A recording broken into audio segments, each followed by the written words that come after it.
All right, let's get into those mistakes, those blunders, those sins, things you're doing that's repelling your prospect. It's always been one of the fun things I get to do is to talk to your prospect, this person you're trying to influence after they've lied to you.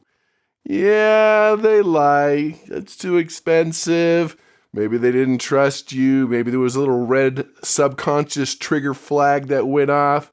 Maybe it just didn't feel right. Whatever it is, we got to talk about these. I try to do this at least once a year as we talk about these mistakes. And it's not that we're doing it on purpose. Sometimes we get in cruise control. Sometimes we're not reading the prospects. Sometimes we just need to be reminded. It's not our intent. But a lot of times we just are making some mistakes, and let's learn from them. Let's grow from them, because we can't fix them unless you know that you're doing them. So today, mistakes, blunders, and sins. Let's do it. Maximize your influence. Kurt Mortensen is the author of Persuasion IQ, Laws of Charisma, and the best-selling book, Maximum Influence. Before we do that, hope everyone's having a great week. Things are happening. You're achieving your goals. You're keeping track of your close rates. You're a better negotiator, better influence, better person, making more money. All of the above. Podcast 516. Let's get into the weekly geeky scholarly article. This comes from futurity.org. Nature Communications. That's a journal. And here's the title, Why Some Decisions Feel Right While Others Don't.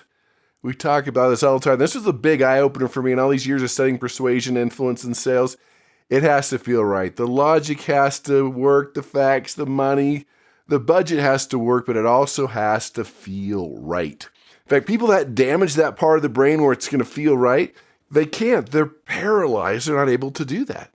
And up to 95%. I know that's a big number, but various studies prove this number, that up to 95% of influence persuasion involves a subconscious trigger of feeling. Anywhere from gestures to colors to can they see your eyes? Do you have facial hair? How close do you stand? Your proxemics, the tone of your voice, whatever it is, all those things come into play. So let's take a look at this article. So decisions feel right to us if we have compared the options as attentively as possible. And if we're conscious of that, it feels right. When you've done your research, looked at your options, you're feeling better about it. Now that's looking at the facts, but it also helps it feel right. So we've always known that persuaders, closers, that can share both sides of an issue, that know their competitors' products and say, yep, they do better here, we do better here, that can share both sides are easier to trust. So when they talk about buying a secondhand car at a good price feels good, but choosing a delicious-looking donut in the supermarket leaves us riddled with doubt. And we've all felt that, these quick decisions, and sometimes we're eating the donut and we're like, wait a minute, I'm not supposed to eat this. And you're already eating it, you've already bought it, you already have it, you're like, oh yeah, I was going to eat healthy. I've been doing so well. So sometimes our minds do get hijacked. Decisions are most likely to feel right if we have invested significant attentional effort, they call it, in weighing the different options, the pros and cons, and we're conscious of having done so. So this is Dr. Polania. He leads up the Decision Neuroscience Lab in Zurich. It says the self-awareness, which experts typically refer to as introspection, is an essential prerequisite for self-control. So that introspection, all right, really, why am I feeling this? What do I need to do? Have I done my research? He says that's critical. So the researchers got some participants in a room, as they always do, to evaluate 64 products from 2 Swiss supermarket chains. The researchers presented them with a picture of each product on the screen and asked how much they'd like to eat it at the end of the experiment. Then the second part of the experiment, the test subjects viewed a series of pictures that showed 2 products at the same time. In each case, the researchers asked them to choose one of the 2 options. Here it is, donut or apple, pizza or pear. And then they were going to rate how confident they were in the decision. Were they confident picking the donut or more confident choosing the apple? So to make the experiment as realistic as possible, they didn't just choose, they had to eat what they chose after the experiment. And so the researchers used eye scanners to see how long they spent looking at each of the two products, looking from left to right, how quick they made their decisions. What they discovered is that the people that had the bad feeling, as we talked about, didn't pay enough attention in comparing the different options, right? The knee-jerk reaction, donut, give me the pizza, not thinking, oh, maybe I should eat the apple. So someone who takes the time and always keeps both options in their sights is considered to have invested high attentional effort, while those who tend to fixate on just one option and neglect the other are regarded as having been less attentive. So basically, once we made a decision, we can feel doubtful as to its value and revise it only if we're actually conscious of the fact that we failed to pay enough attention to comparing the options. So it's all about the introspection, and that plays a crucial role in our ability to exercise self-control. Without it, we would be far more likely to act on our preferences, say for unhealthy foods that they did in this study. So there you have it, a little bit about the decisions, how to help yourself and your prospects make better decisions. It's about the introspection instead of making those quick decisions. So if they do make a quick decision, maybe you want to back up a little bit and say, all right, let's look at the pros and cons here. Let's take a look at it. Let's talk about it. Let's do this and give them a little more time to make that decision. I know you want to have a quick decision, but if it triggers buyer's remorse, it's not good to have that quick decision because they're going to back out anyway. So there you have it. That's our geeky Scarlet article, which brings us to listener email. Oh boy! This is from Jeffrey from New York State. It says, Kurt, it's about time for your mistakes and blunders podcast. They creep up on me, I fix them. They creep up on me, I fix them again. Please remind me of the things I need to focus on and any changes you see in the world of persuasion and influence. So I've been collecting these over the years. Again, it's not our intent. We didn't mean to most of the time. Might be part of our personality. Maybe we're busy. Maybe we're on cruise control. We've given that presentation 100 times.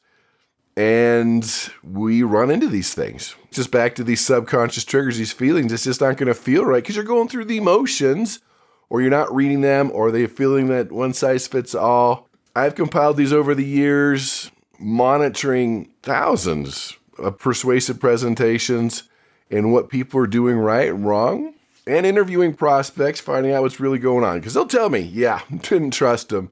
And that's a huge blunder, is that the salesperson thinks they're being trusted, but they're not. Because all these things we'll be talking about here trigger distrust. I know you're a good, trustworthy person, and it used to be I trust you, give me a reason not to. Now, the reality is I don't trust you, give me a reason to trust you. So, these trigger distrust, which doesn't matter what closing skills you have, what influence tools you have, you're not going to seal the deal. So the first one, again, I don't think you're doing this on purpose, is coming across as aggressive, being too pushy, using some old school sales tactics. Some of those old school closes can turn customers away. Salespeople used to be in your face, more aggressive. Now we want to back up, be more of a consultant, make the choice ourselves. Of course, we have access to more information to be able to do that. And so if you can help them persuade themselves, know when to backtrack a little bit. I remember doing phone sales, and this was a high-ticket item. And, push a little, push a little, push a little. And they go, well, no, I'm not going to make a decision today. I'm like, well, you can't make a decision today. We haven't even seen if you qualified yet because there was a certain process they had to go to qualify. And so it's okay to push a little bit, know when to backtrack, and that can be very helpful. Tool we talk about, one of our favorite tools on the podcast is FITD, foot in the door. Get the easiest yeses first. It's easier to persuade somebody in 10 meetings than one big meeting. Now, I'm not saying you want to have 10 meetings. That's a lot of meetings. I'm just saying how the brain works. I know you want to be one and done, but persuading people a little bit at a time is always stickier than a big bit at a time. So get the easiest yeses first. You've got to decide how many meetings you need to make the persuasion process work a little better for you. Now, you can be a little aggressive. I want you to ask for the sale. I want you to close the deal. And I'm a big believer that you have a moral and ethical obligation to persuade people, to sell people. What? Yeah. Because if you don't take their money, somebody else will. And they're not going to take care of them. They're not going to care for them. The product's probably not as good as yours. Hello? Someone's going to do it. Might as well be you. Might as well be you. So watch that aggressiveness. It could be how close you're standing to them. It could be the way you're responding to questions. I know you want to be pushed, but just kind of sense, push a little, pull back, push a little, pull back, kind of see that where that sweet spot is. But that is a big mistake, blunder, sin, whatever you want to call them. Watch your aggressiveness. Again, I always ask for the sale, but the aggressiveness factor has really toned down quite a bit over the last few years. Next one, lack of knowledge. There's kind of two pieces of this. Too much knowledge where you're vomiting on them. The 101 ways they can use your product or service, which is too much. But when salespeople don't have sufficient knowledge about their product or service, add again, your competitors' products or services, customers can feel frustrated, misled, triggers distrust. Even worse, pretend you know, you're making something up. I remember going to buy a computer once, and I was pretty savvy about it. I knew more than the salesperson, and they were just making things up. That could definitely be a challenge. If you're dealing with an expert, maybe a purchaser, a subject matter expert, try to teach them something new, unique, different in the first 4 minutes. That can build trust and show them that you have your knowledge, that you've done your research. When to reveal it? Do they really need to know that? If I'm selling you a car, do you really care how the engine works? Maybe you do. But most people don't. Maybe down the road I'll be interested, but at that point, probably not. And here's one of the big blunders with the knowledge side. It used to be in persuasion and sales that you went from A to Z. This is our company. The 7 years we've been in business. This is what we're doing. Here's our product and service. Over 90% of the people that you talk to have researched you either on social media or your company site. So they know more about you than you think. So you've got to start the persuasion process where they are. They might be at the letter M. Start there. They might have done a lot of research. Don't back up to A. They already know A. Why would you review A if they already know A? So don't pretend to know. Teach them something new in the first 4 minutes. Find out when the best time to reveal it. But it can be very frustrating for your customers when they feel misled that you don't know your stuff. Here's one we can fix. Unresponsiveness, big complaint. Slow response times, no response times, failure to follow up, failure to return texts and emails in a timely manner can quickly lead to dissatisfaction. Especially say, look, I'll get it to you tonight. You might not think it's a big deal. I'll just do it tomorrow. No. A lot of people, you say you're doing it tonight, they send you an email. That's a test. If you just say you're going to do it, do it. Be timely, be responsive. Ask when they need it. If you're like, I'm going to need a couple days on that one, let them know. Let them know. And if you can't meet that deadline, if you said Friday at noon, let them know, hey, I apologize. I meant to do this. I'm waiting for some numbers here and there. Is it okay if I get it to you on Monday? That's such an easy one to fix, but we got to manage our time better and really work through the system so they felt like there wasn't slow response time and you're answering all their inquiries and questions.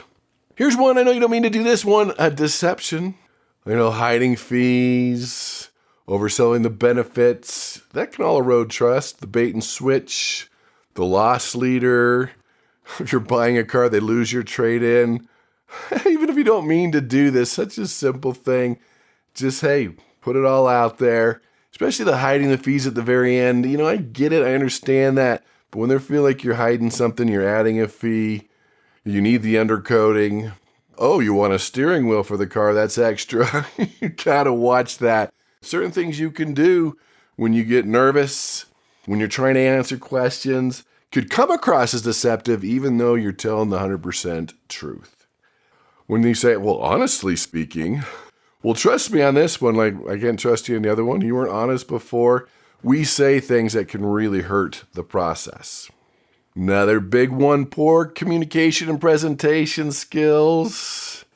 So you've either given it too many times and it's too polished and it looks like you've given it 100 times, you really don't care about the person, or you're just not very good at it.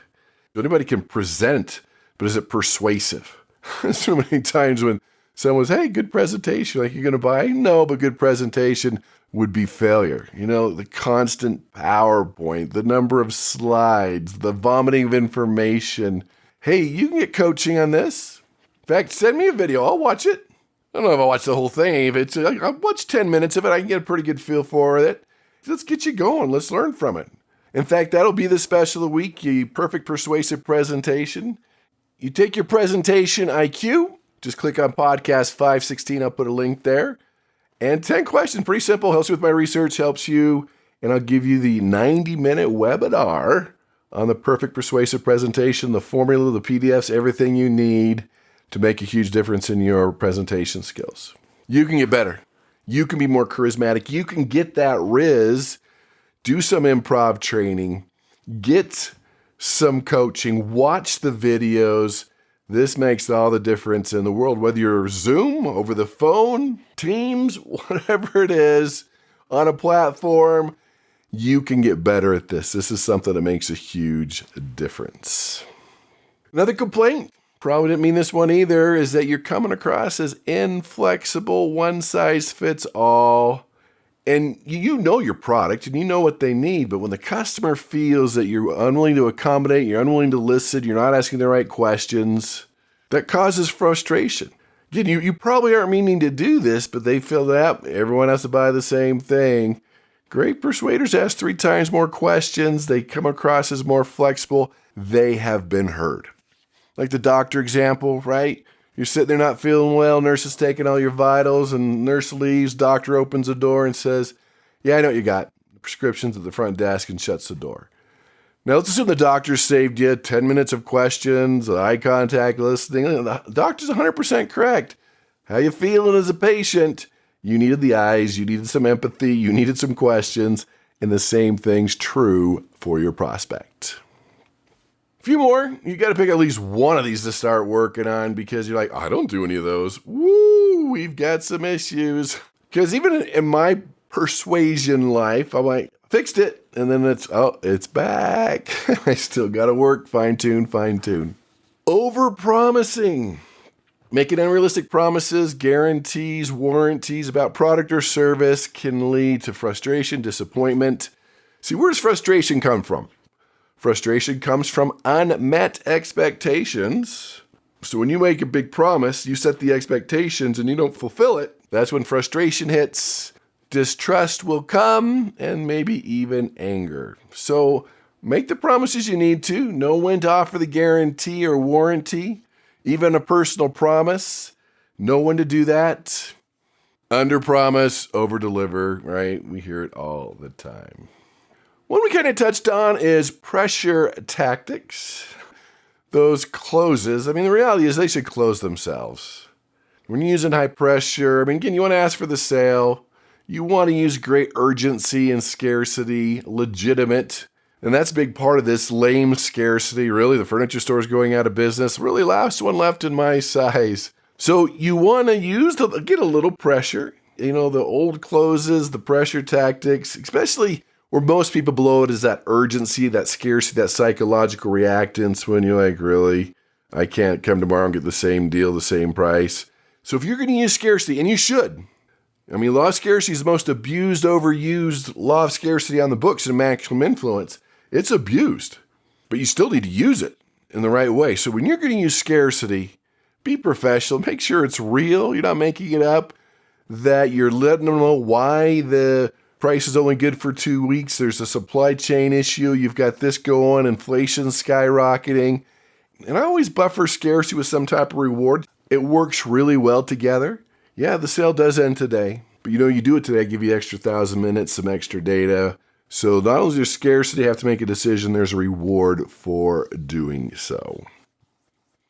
The weekly special is going to be the perfect persuasive presentation, all free. Send me your videos, get access to the PDFs, the webinars. I'll put the link at maximizeyourinfluence.com under podcast 516. But pick one of these blunders, these mistakes. What are you working on? Again, if you're like, oh, I'm good. No, you're not. There's your blunder right there, thinking that you're good. Well, you should be good, but thinking that you don't have any mistakes or blunders that you are doing or that you can work on. So thanks for being here. Tell your family, friends, and enemies about the podcast. It can be found at iTunes, Spotify, YouTube, iHeartRadio. Everything you need is at maximizeyourinfluence.com, from your free Persuasion IQ assessment to the link to the specials to our advanced training programs. Hey, and Jeffrey, for using your email on the podcast, you get the gold version of influenceuniversity.com, and that's true for anybody. If I use something on the podcast, you get free access to influenceuniversity.com, which is all my training in one spot. So change your mistakes, fix your blunders, quit sitting, decide what you're going to work on this week, become a better influencer, better negotiator, give more dynamic, charismatic presentations, and go out and persuade with power.